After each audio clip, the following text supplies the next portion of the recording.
Oh, Canada. Canada plays their first game with the Olympic men's hockey team comprised of NHLers for the first time in 12 years, and they win quite easily, 5-0 over Czechia. I am Dan. That is Pierre. And Pierre, if I was to give them a report card, if the team asked me, I'd have to give the Team Canada an A+.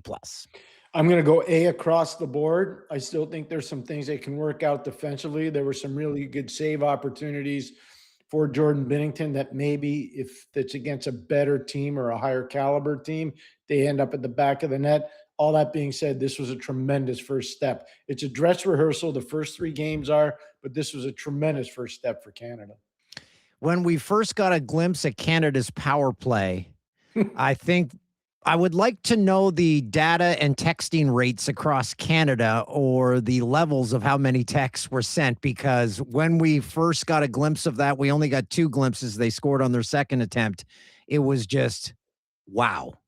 Crosby, McDavid, McKinnon, Reinhart, Makar. That's insane firepower. It's unbelievable. Connor McDavid, I mean, he can shoot it, he can skate it, he can score it. Sidney Crosby, peripheral vision, backhand passing ability, really enhanced one-time shooting ability.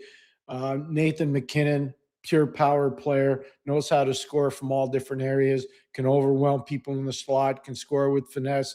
Cale Makar, his shot's a weapon. We saw that obviously on the first goal with the deflection by Macklin Celebrini.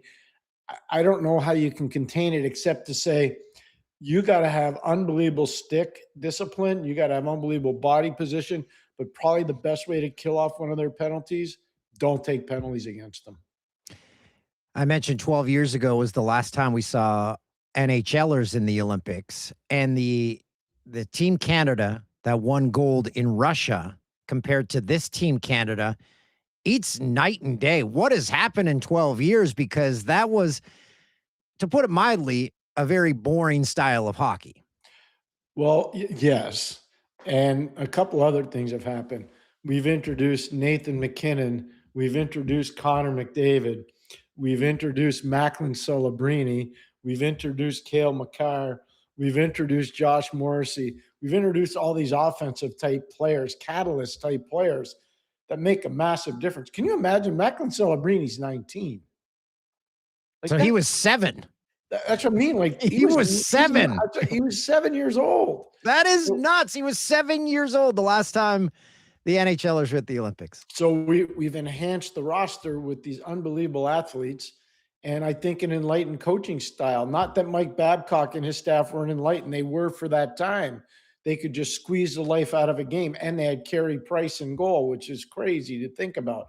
Now you look at it, and sure, if you need to squeeze the life out of the game, I'm sure these guys can, but they do it with puck possession, speed, finesse, and they just overwhelm you in waves. Think about, this is a 4th line. Just think about it. Sam Reinhart, Brad Marchand, and Bo Horvat. And if they're not happy with Horvat, they just put Sam Bennett in there. Sam Bennett won the Conn Smythe Trophy last year. Like, this is crazy stuff. The organizational depth that John Cooper and his staff have to play with is phenomenal. And John Cooper, he has a way about him that he projects onto his team, and that is don't lose your cool. So you saw a lot of very quiet discussions with the referees, but I think if he has his way and the team listens, you will never see a Team Canada player on this team waving their arms, screaming about a call. Very good point. Really smart point, too, from you, Dan. One other thing today, the reason why there's maybe just a little bit of talking, Wes McCauley was one of the officials. And Wes has a very good rapport with most of the players in the league. He's not afraid to give it back and forth, not in a mean-spirited way at all, but in a very respectful, organized, professional way. So I think that's one of the things that you're talking about with the discussion back and forth. I think if it's 2 European referees or it's 2 referees that they're not familiar with, I don't think you'll see much talking. Just to Cooper's style, I agree with you. 2 fan bases in the NHL watched this game and were left pointing and saying, but, and one of them, the Toronto Maple Leafs, watching Mitch Marner because they were like, that was our guy. He had a Bobby Orr type assist flying through the air, flipping a puck saucer over the defenseman to Mark Stone. That was a thing of beauty. That line, Crosby, Marner, and Stone, was phenomenal. It just kept getting more and more traction as we went along. And you're so spot on. That is his magical Bobby Orr moment. Gets the puck from Crosby, goes wide around the defense rather than on his backhand, just shooting into the defenseman. Spot check. He elevates it up and over his hip. It lands perfectly on Mark Stone's stick, and Stone's looking at a yawning cage. It is a magnificent play. It's artistry, it's athleticism, it's precision that you started by talking about. It's phenomenal hockey to watch. Like that's just spectacular stuff. The other fan base is the St. Louis Blues as they're looking at Jordan Binnington and saying, but why is he not playing like that here? Yeah, because the defense in front of them is not as good. Number one. Number two, they don't play the same puck possession game as this team does. And number three, they don't come out of their own zone the way Canada does. So Canada's really hard to forecheck. You're watching some of these players make passes, and whether it's Makar, whether it's Taves, whether it's Morrissey, whether it's Parayko, whether it's Doughty, whether it's Harley. Harley, what did Harley have? 2 assists today, I think he did. I mean, it's amazing. Shea Theodore, who's a Stanley Cup champion, is a top 4 defenseman in Vegas. He's their number 7 guy. I mean, and there you go. Harley had 2 And included them all. Cooper put them all out there. Yeah, and they all played. The guy that I think you could say another fan base. Everybody in LA is mad at their team because they think they're underachieving, and part of what they're blaming it on is the age of Drew Doughty. I bet if they watch the game today, they're like, "Ooh, he's pretty good. He's pretty good." A lot was made about the ice and the building of the rink there. This ice surface is shorter and wider, but with this caliber of players, with these caliber of players, you could have the ice, I believe, in the shape of a bowling lane at a bowling alley, and they would figure it out pretty quick. I love how you said that. I agree. It's because they have a thing called hockey sense. Or hockey IQ is crazy. All of them, every single one of them. There's no dumb players on the ice. You don't see guys who are just going to go right down a lane and just skate right into the wall. They're going to make plays. They're going to figure it out. They're going to make subtle drop passes. They're going to make chip plays to people that are skating with speed. The hockey sense part of it is phenomenal. Watch. You talked about Marner. Marner's a good example. Nikki Suzuki today was a good example. Suzuki playing with McKinnon and Brandon Hagel. All of them, they all have hockey sense. And now they're going to get more and more comfortable in their roles. Suzuki's used to being a centerman. Now he's got to play as a winger. He'll get more and more used to that as we go along. Brandon Hagel, by the way, he's a sledgehammer of a player. Right from the start, his impact was felt, just how physical he was, how hard he was to play against. So everybody's starting to get it. I don't want to overhype this team. That's why I gave them an A. But they're obviously unbelievably good. And they're so much fun to watch, Dan. So much fun. The coaching staff is the coaching staffs on the teams that Canada is set to face Switzerland and France. They're probably going to look at that tape saying, okay, so to stop them from making a zone entry, okay, they tried that. That didn't work. They tried that. That didn't work. I don't know, guys. Thoughts? Yeah, I would stress faceoffs. I would try to have as many faceoffs as possible, whomever would play Canada.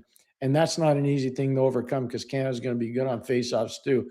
I think McKinnon had an unbelievable day on faceoffs. I think McDavid was pretty strong on faceoffs too. Crosby's always good on faceoffs. So I would try to create faceoffs and stress to my centerman, let's get the puck. Let's force them to chase us rather than we chase them.